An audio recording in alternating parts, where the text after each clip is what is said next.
So you got a bad grade. Now what?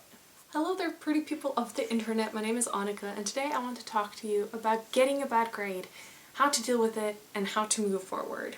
I'm first going to talk about how to emotionally recover from getting bad grades, and then I'm going to move on to talking about specific steps you can take to improve your grades and do better from here on out. Everyone in my household are currently awake. The baby's upset, he's teething, you can hear him. I'm sorry about the background noise. I'm gonna try to remove it if I can, but it is what it is. I think all of us deal with bad grades at some point, and what a bad grade is totally depends on you and how you're otherwise doing. I feel like I've gotten bad grades at every point in my education, but what a bad grade has changed dramatically. For instance, in the IB, I was failing my mock exams in chemistry high level a month before the final exam. I think I got a 3, like a 2 or 3, which is failing for high level subjects. I ended up pulling through and getting a 5, but that was very nerve-wracking. During my undergrad, I generally did extremely well, so for me, getting anything less than an A was a bad grade. I got a few A minuses and I think 1 B plus in like international organizations and relations, which is all I've studied, so I was baffled. For me, getting that B plus was insane. In my master's degree, I also got failing grades on essays, so there's that. So I have experience getting bad grades, so believe me when I say that I understand, and I know that getting a bad grade can be so much more than just the grade. I tied up so much of my identity into being a good student and loving being a student. So when I didn't, like when I was getting worse grades than expected, and when I didn't really like my program, I was wrecked. I had no idea who I was besides a good student. This felt especially true with this channel because I'm here giving study advice on how to get good grades, and I wasn't getting good grades all the time. But I think that even gave me sort of more credibility because I have been there. Like, school sort of comes easy for me, but I also work really hard. It's not like I just automatically get A's in everything I try. I have to work for it. I have gotten bad grades and I have recovered from that. And that's kind of what I want to share with you today. I would also like bad grades sort of like spiral, right? Like if I got a bad grade, I was like, okay, well that's gonna decrease my grade in the whole class, which is gonna decrease my GPA, which means I can't get into this school, which means I can't do these things, which means that like my whole dream and my whole life is gonna fall apart.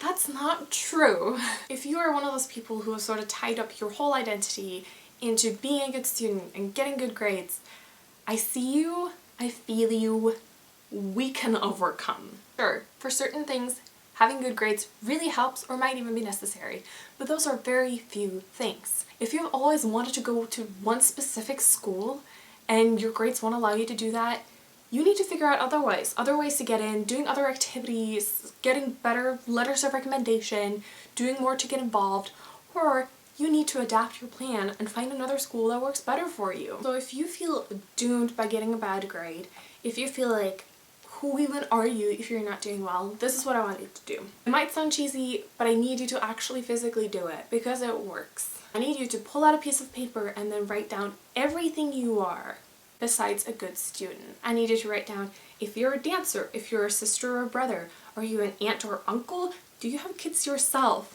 How do you participate in your community? Do you volunteer? Do you tutor? Are you a pet lover? Do you have a garden you like to work in? Are you a nice daughter or son? Are you a good friend? Are you a good binge watcher? Are you a hardcore Friends fan?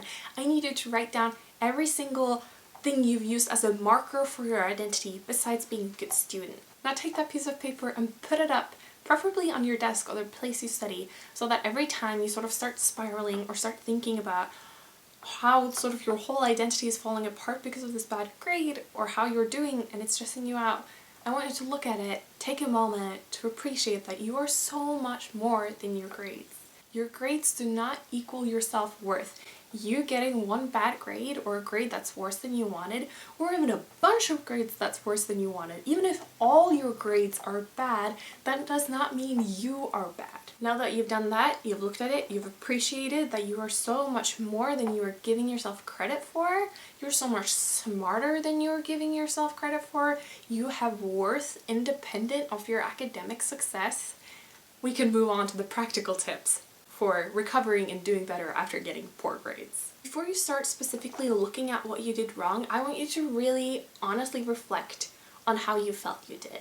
Did you have a bad day? Were you feeling sick? Did you really try your hardest? Did you study really hard but then went into the test and you didn't understand anything of what was going on? Or did you sort of throw together an essay last minute, not editing it, not looking over the criteria that your professor put out, and sort of just submitted it as is? This is important because we're not going to be able to address specifically what you need to do unless you're honest with yourself about what you did wrong. So, did you have a bad day? Did something come up? Was an essay due and a family member died, or you got really sick? If that's the case, I want you to go and talk to your professor. See if you can do some extra credit work, if you can rewrite the paper, if there's anything you can do to do better. I also want you to work on your communication skills, because if this is the case, you should have been able to communicate with your teacher or your professor beforehand to say, "Hi, I know this essay is due tomorrow. I've been extremely sick this whole week. I know it might be my fault for putting it off, but I was really hoping to get a lot of good work this weekend. Is there any way that I can get a 24 or 48-hour extension now that I'm feeling better to really give you something that I feel like I have put work and effort into?" Professors and teachers are human. They understand that you are human. But if you don't communicate with them what's going on, they can't know. And it's a lot better to do this before rather than after, because after it just looks like you got a bad grade and now you want to redo because you've been lazy. But if you do beforehand, they know that things are going on. It baffles me how many people are not talking to or communicating with their professor or teacher and then get bad grades and then feel like, well, they're heartless and cold and there's nothing I can do about it. There's almost always something you can do about it. If you create a relationship with your professor or teacher before something bad happens that can impact your grade, then they are more willing to give you the benefit of the doubt because they know you've put in the work and you're trying. Going to office hours is great. Showing up and participating in class, doing well on other essays and quizzes will really make them feel that you are doing the work and you need that extra wiggle room when something comes up.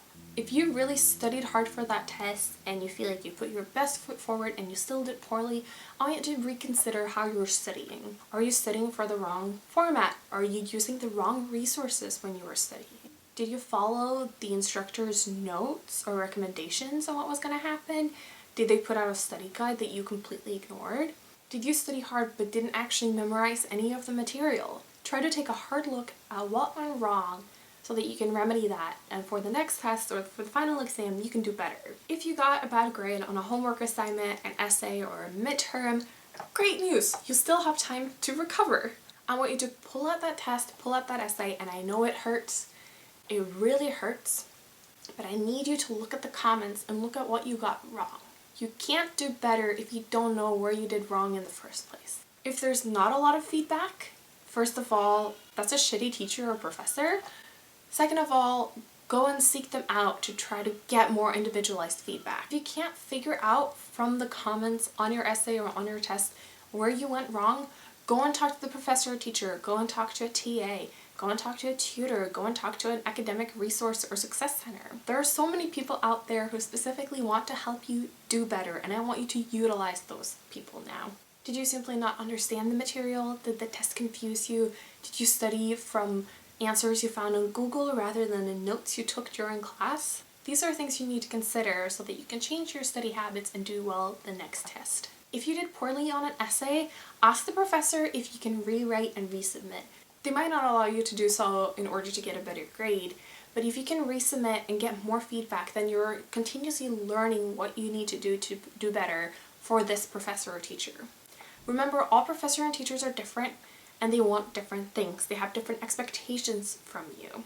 Asking for feedback can be hard because I think we're programmed to think that feedback and negative and constructive feedback means that we are bad and we are doing wrong. When really it's just someone saying, "You're great, here are ways you can be even better." I think learning to take constructive feedback and sort of turn around and do better because of it is one of the most important things I've learned in law school, because you're constantly getting feedback. Same with my first legal job as a 1L. I was constantly getting feedback from the attorneys. I would submit things, they would call me into their office, and they would do a live edit of whatever I had submitted to them with me sitting right there explaining why they changed everything they did. And it was so helpful. It was really embarrassing and really painful in the moment, but it really helped because the next time my writing was even better, and eventually they only had to do minor edits to make it sound like their voice, because people are like that. I always feel like the best source is the person grading because they know exactly what they want. But sometimes it can be less intimidating asking a friend or a peer how they did, how they studied, how they approached the test. Also, ask them how much time they put in, because sometimes it's deceiving how much time people put in, you know? We all have that like one friend who's like, oh, I barely studied and I got an A. But for them, barely studying is studying 4 hours a day, like a week leading up to the exam, while for you, barely studying is 2 hours before the actual exam. So to wrap up, find your identity independent of your grades. Remind yourself that your grades are not a direct reflection of your self-worth. Analyze why you did bad. Ask for help and feedback as to why you did bad, and change your study habits accordingly. I have a bunch of other videos about how to study for different subjects, how to memorize, how to take good notes that will help you study, so please feel free to check all of those out. The fact that you clicked on this video signals to me that you are trying really hard and you want to do better, and I am so proud of you for the hard work you put in and for what you want to achieve. I believe you can achieve 100% of what you set your mind to. You just have to use the right resources and tools and find ways that work for you. Thank you all so much for watching. Make sure you like, comment, and subscribe, do all that fun stuff, and I will talk to you all later. Bye!